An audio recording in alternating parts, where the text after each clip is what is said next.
Welcome back to the Dragon Age Toolset presentation. In this segment, we're going to be covering how to add objects, or placeables, in the level. The same easy way that we place creatures on a level, we can also add different objects to the level as well. Let's go ahead and find a nice open space that we can use. Maybe by that path over there.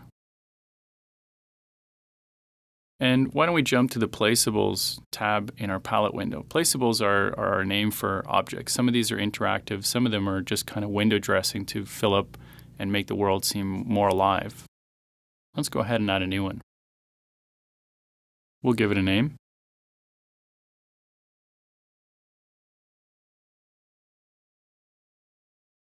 And by default, the doors come up, and as you'd expect, you'll be able to place down doors throughout the level and link those to other levels. So in this way, you can string together lots of existing levels from the game or levels that you create and create your campaign that way.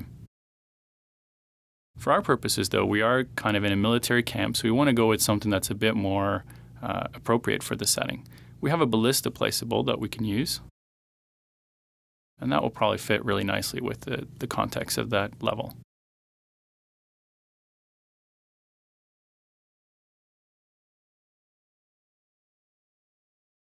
So we'll go ahead and we'll give it a name. And once we've done that, we'll go ahead and save it, jump to our area view, and let's go ahead and put it down on a level.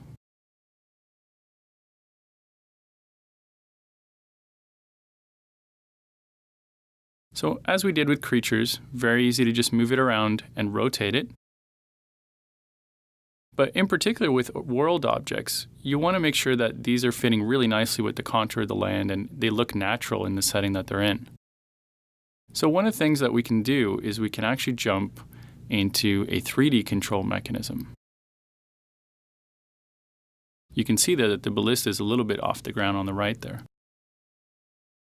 Once we jump into this 3D view, we actually have control over any of the three axes for movement. So we can now move things in a vertical axis, and of course forward, backward, and horizontal.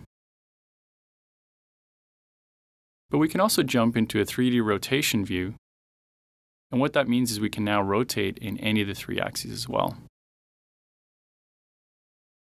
So we now have much finer control of how we're placing objects in the game world to make sure that they fit naturally into that setting.